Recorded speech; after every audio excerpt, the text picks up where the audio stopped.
आप देख रहे हैं कर्तव्य एवं निष्ठा का बयान, साहित्य और संस्कृति का बयान, समता की आवाज बयान टीवी। नमस्कार, मैं साक्षी गौतम और आप देख रहे हैं बयान टीवी।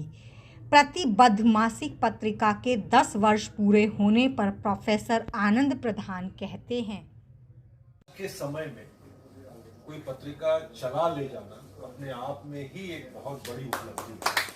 ये आसान काम नहीं है, हम सब जानते हैं। ये बहुत ही मुश्किल होता जा रहा है, दिन पर दिन मुश्किल होता जा रहा है पत्रिकाएं निकालना। और हम ये भी जानते हैं कि और सब मानते हैं कि पत्र पत्रिकाएं लोगों का मानस बनाने में, लोगों को जागरूक बनाने में, लोगों को संगठित करने उनकी बहुत बड़ी भूमिका है। मैं मानता हूं कि किसी को संगठित करने का जो सबसे महत्वपूर्ण माध्यम हो सकता है, संगठन तो एक बात है, लेकिन संगठन भी जिस आधार पर खड़ा हो सकता है उसमें पत्रिकाओं से, अखबारों से, संचार माध्यमों से बड़ा माध्यम कोई नहीं हो सकता। और इस लिहाज से ये पत्रिका चल रही है, निकल रही है, ये अपने आप में एक बड़ी उपलब्धि है। और इसके लिए निश्चित तौर पर इसके संपादक हीरालाल जी को बहुत बहुत बधाई। और मुझे उम्मीद है कि ये पत्रिका आने वाले समय में इसी तरह से निकालते रहेंगे। भले आने वाले समय में जिस तरह से दुनिया बदल रही है, कल को हो सकता है 10 साल बाद, 15 साल बाद डिजिटल हो जाए, लेकिन ये पत्रिका निकलती रहनी चाहिए। क्योंकि ये सवाल, जैसा भाषा जी ने कहा और बजरंग जी ने कहा, कि ये जो सवाल हैं ये आज के नहीं हैं, ये लंबे समय से हैं और ये लंबे समय तक चलेंगे। ये आसानी से खत्म नहीं होने वाले। संविधान सभा की जब संविधान बना और जो संविधान को स्वीकार किया जाने से पहले जो आखिरी भाषण है डॉक्टर अंबेडकर का, उस भाषण को जरूर पढ़ना चाहिए, सबको पढ़ना चाहिए। आज तो और भी ज्यादा प्रासंगिक हो गया। उस भाषण में उन्होंने कहा कि आज जो संविधान हम स्वीकार कर रहे हैं उसमें एक व्यक्ति एक वोट के आधार पर राजनीतिक रूप से तो सब बराबर हो गए, लेकिन यह संविधान आज भी सामाजिक और आर्थिक बराबरी नहीं गारंटी कर रहा। वो गैर बराबरी बनी हुई है, वो विषमता बनी हुई है। और जब तक ये बनी रहेगी, लोकतंत्र के लिए, इस राजनीतिक अधिकार के लिए खतरा बना रहेगा। अगर इस देश के अंदर लोकतंत्र को किसी चीज से सबसे ज्यादा खतरा रहेगा तो इसी राजनीतिक, सामाजिक और आर्थिक विषमता से रहेगा। ये राजनीतिक समानता नहीं चल सकती है अगर ये आर्थिक और सामाजिक विषमता बनी रहेगी। इन 75 सालों की यात्रा में भाषा जी ने बहुत सारे आंकड़े दिए, ऑक्सफैम की रिपोर्ट से, इस तरह की बहुत सारी सरकारी कमेटियों की रिपोर्ट है। वो सारी रिपोर्ट ये बताती है कि देश में विषमता लगातार बढ़ती जा रही है, अमीर और गरीब के बीच की खाई बढ़ती जा रही है और ज्यादा से ज्यादा वो तीखी होती जा रही है। सामाजिक विषमता भी बहुत गहरी होती है, उसकी दीवारें मजबूत हो रही, वो नए नए रूप लेकर के आ रही है। उस समय जब हम ये बात कर रहे हैं कि आज जो विषमता की चुनौतियां हैं और उसमें पत्रकारिता की क्या भूमिका हो सकती, उसके बारे में नवल किशोर जी ने, बजरंग जी ने, भाषा जी ने विस्तार से रखा है। मैं आपको उसके एक दूसरे पक्ष में, उन बातों को दोहराने का कोई अर्थ नहीं, मैं आपको एक दूसरे पक्ष की तरफ ले जाता हूं जो पत्रकारिता है। और जिस पत्रकारिता के बारे में हम ये सोचते हैं, जिसके बारे में आखिर में भाषा जी ने थोड़ा इशारा किया, कि ये जो हमारे अखबार हैं, बड़े अखबार हैं, टेलीविजन चैनल हैं, रेडियो स्टेशन हैं, डिजिटल प्लेटफॉर्म्स हैं, ये बड़े बड़े आजकल सोशल मीडिया कंपनियां हैं जो दुनिया की सबसे बड़ी कंपनियां हैं इस समय, इनके अंदर क्या हाल है। ये जो बड़े अखबार हैं, टेलीविजन चैनल हैं, या जिनको हम आप कह लें कि जनसंचार के माध्यम है, ये जनसंचार के माध्यम खुद को दावा करते हैं कि ये लोकतांत्रिक माध्यम है, जनतांत्रिक माध्यम है, डेमोक्रेटिक प्लेटफॉर्म्स है। अपने को कहते हैं कि हम लोकतंत्र के चौथा खंभा है। चौथा खंभा कहते हैं अपने को, फोर्थ स्टेट है हम डेमोक्रेसी के। खुद ये बात हमें जरूर सोचनी चाहिए और विचार करनी चाहिए कि ये जो हमारे खुद को दावा करने वाले चौथे स्तंभ का, वो खुद कितना डेमोक्रेटिक है, उनके अंदर खुद कितना लोकतंत्र है। ये एक बहुत बड़ा सवाल है भारत के लोकतांत्रिक ढांचे में, जिसको हम कहते हैं अंग्रेजी में डेमोक्रेटिक डेफिसिट, लोकतांत्रिक घाटा।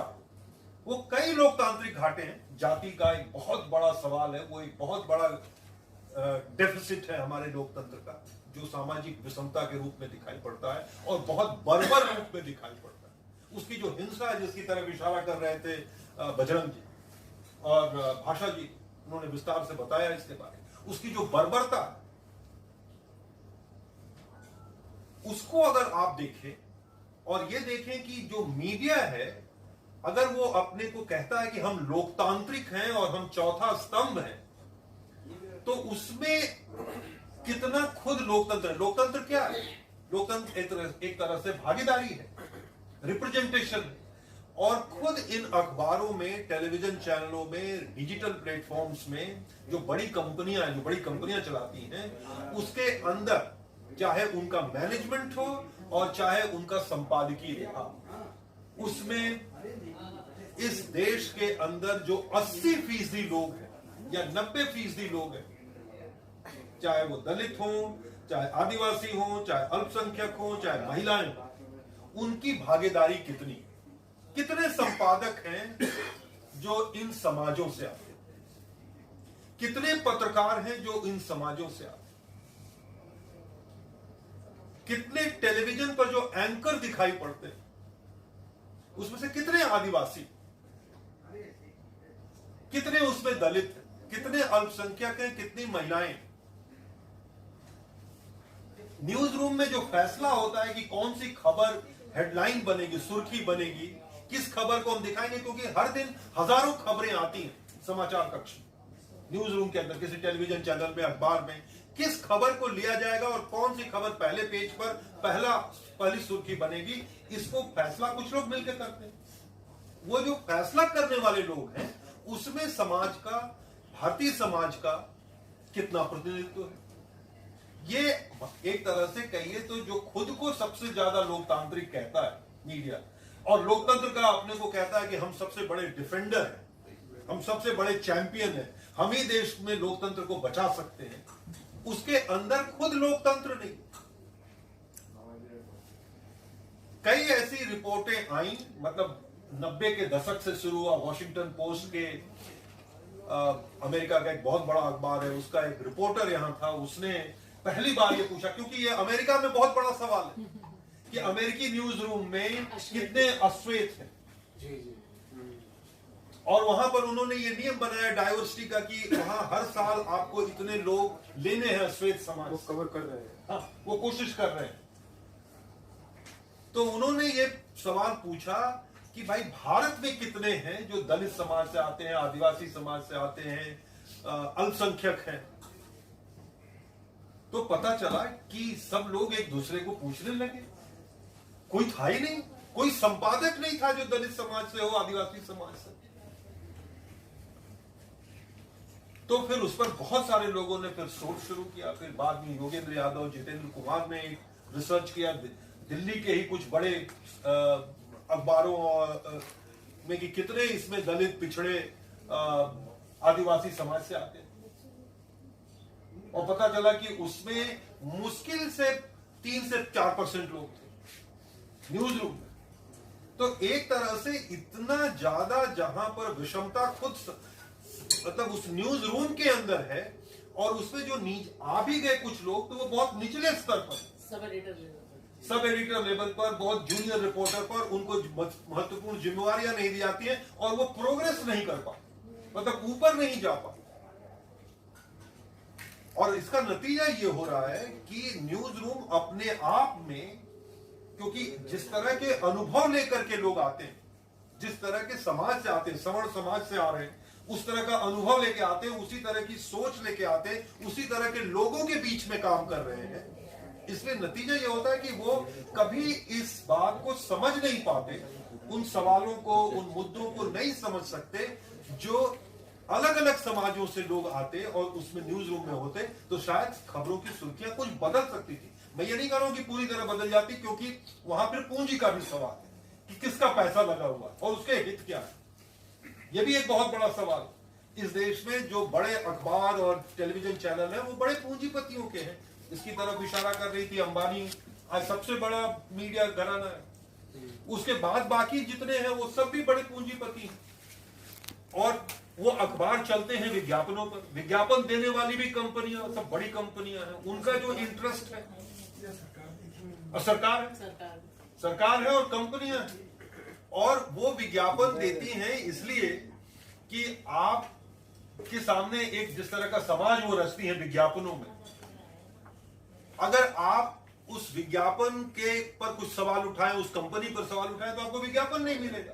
तो एक तरह से हर जगह वो हाथ बांधे हुए और उस हाथ बांधे होने के कारण एक तरह से जो लोकतांत्रिक घाटा है हमारे समाचार कक्षों में, आज 75 साल बाद भी अब जो लोग रिजर्वेशन को इतनी गालियां देते हैं, उस पर सवाल उठाते हैं, अभी 75 साल हो गए, खत्म हो जाना चाहिए, वो देखें जहां रिजर्वेशन नहीं है वहां क्या हाल।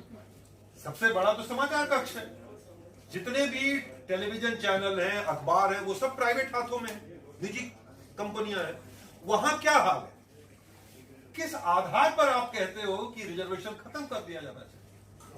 और मैं आपको बताऊं, भाषा जी ने ददन विश्वकर्मा जिस विद्यार्थी की बात की, वो मेरा अपना विद्यार्थी।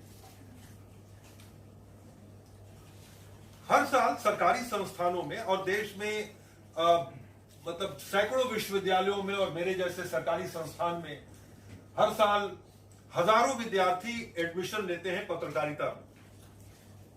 उसमें आरक्षण के कारण 50% विद्यार्थी दलित समाज से, आदिवासी समाज से और पिछड़े समाज से आ रहे हैं। आप पूछेंगे कि वो जो 50% विद्यार्थी आ रहे हैं वो जा कहां रहे हैं? अगर हमारे न्यूज रूम में अभी भी 90% से ज्यादा सवर्ण समुदाय से आ रहे हैं, तो उन बच्चों को कहां नौकरी मिल रही? और ये दुर्भाग्य की बात है। ददन विश्वकर्मा उसके एक उदाहरण। मैं एक और बता दूं, मेरा एक और विद्यार्थी है प्रदीप सुरील, जो आदिवासी है, झारखंड से आया और बहुत ही शानदार रिपोर्टर है। उसने भास्कर में, CNN में, अंग्रेजी में भी, हिंदी का विद्यार्थी होते हुए अंग्रेजी में काम किया, फिर बाद में भास्कर में हेल्थ रिपोर्टर रहा, नेशनल ब्यूरो में रहा। अब वो बाहर है और उसने भी नोएडा में एक डोसा और उसकी खोली। लिंडा भी वापस चला गया। बिल्कुल। ऐसे में दर्जनों विद्यार्थियों का जो प्रतिभाशाली है उनको सरकारी नौकरियों में जाना, क्योंकि उनके लिए न्यूज रूम के दरवाजे नहीं खुल रहे। हमारे हिंदी पत्रकारिता का मैं का पाठ्यक्रम निदेशक रहा हूं। हमारे यहां से कम 3 बार ऐसे मौके आए जब दलित विद्यार्थी ने पूरी कक्षा में टॉप किया और वो एक तरह से न सिर्फ टॉप किया बल्कि प्लेसमेंट के जरिए गया एक बड़े संस्थान में, लेकिन लंबे समय तक नहीं टिक पाया, उसको बाहर कर दिया। तो ये एक सच्चाई है आज की। और इस पर द हुक में एक लंबा रिसर्च भी छपा था 3 किस्तों में। आउटलुक के जाने माने पत्रकार हैं, उन्होंने उस पर एक लंबा 3 किस्तों में लिखा कि ये बच्चे जाते कहां। हमारा भी विद्यार्थी है जो दलित दस्तक और नेशनल दस्तक और अशोक दास जो पत्रिका निकालते हैं, ये सब हमारे विद्यार्थी। उन्होंने ऑल्टरनेटिव मीडिया शुरू किया, लाखों करोड़ों लोग उनको देख रहे हैं, लेकिन मुख्य धारा के जो कॉर्पोरेट मीडिया है उसमें उनको अभी भी जगह नहीं मिल रही, उनको अभी भी उससे बाहर रखा जा रहा है। और ये मैं समझता हूं कि आज की जो चर्चा हम कर रहे हैं कि विषमता की जो चुनौती है उसकी तरफ सबने इशारा किया। बजरंग जी ने किया, नवल किशोर जी ने किया, भाषा जी ने किया। हम सब जानते हैं कि विषमता किस तरह से बढ़ रही है और किस तरह से गहरी हो रही है। असली सवाल है कि इसमें पत्रकारिता क्या कर रही है, इसकी क्या भूमिका होनी चाहिए, कैसे इसको चुनौती दें।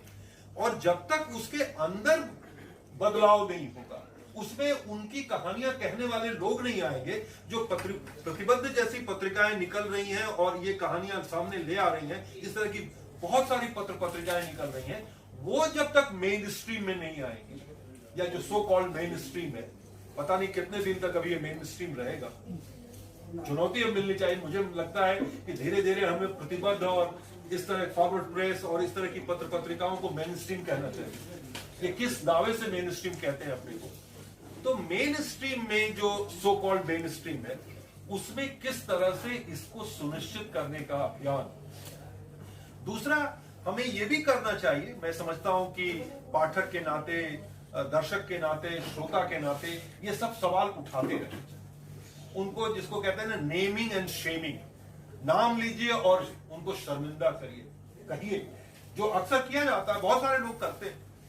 जैसे आप टेलीविजन चैनल पर बहुत सारे राष्ट्रीय मुद्दों पर बहस होती रहती है, आप सो कॉल्ड राष्ट्रीय मुद्दे उनको आप कह लीजिए, हालांकि अब वो भी बिल्कुल मैन्युफैक्चर्ड है।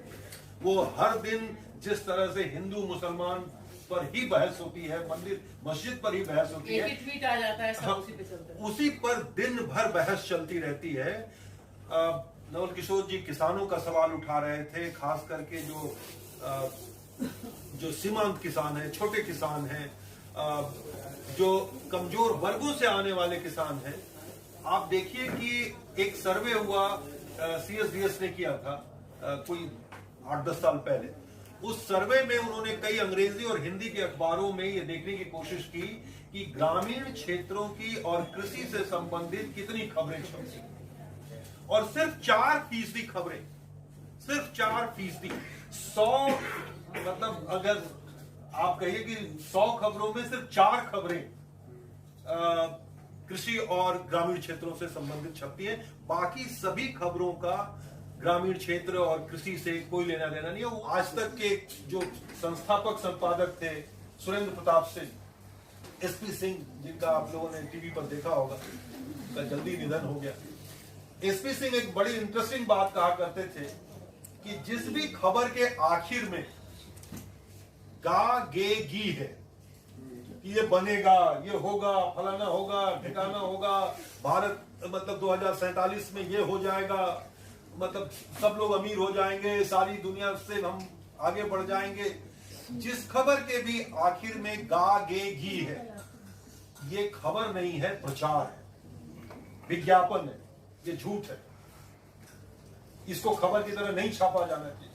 पर दुर्भाग्य देखिए, वही खबरें हैं, वही आजकल चल रही है खबरें, और पूरे देश को एक तरह से ये बताया जा रहा है कि हम किस तरह से देश बदल रहा है और आने वाले 25-30 सालों में भारत में कितना बदलाव आ जाएगा। तो मैं ये कहना चाहता हूं कि ये जो डेमोक्रेटिक डेफिसिट है हमारे मीडिया का, उसकी संरचना में जो डेफिसिट है, उसकी जो आर्थिक संरचना में डेफिसिट है, घाटा है, वो उसको कभी भी विषमता के सवाल नहीं उठाने, क्योंकि विषमता का अगर सवाल उठेगा तो जैसा कि भाषा जी कह रही थी कि अगर इस देश के 50% लोगों के पास इस देश की सिर्फ 3% धन संपदा है, सिर्फ 3%, जो सालाना इनकम है उसमें 13% से भी कम हिस्सा है, और इस देश के 10% लोगों के पास 80% से ज्यादा का धन संपदा है, तो अगर वो इस सवाल को उठाएंगे और इसको मुद्दा बनाएंगे तो उनकी खुद की जो संपत्ति है वो निशाने पर आ जाएगी। तो हमेशा एक तरह से ऐसे मुद्दों को उठाना जो आपका ध्यान भटकाते हो,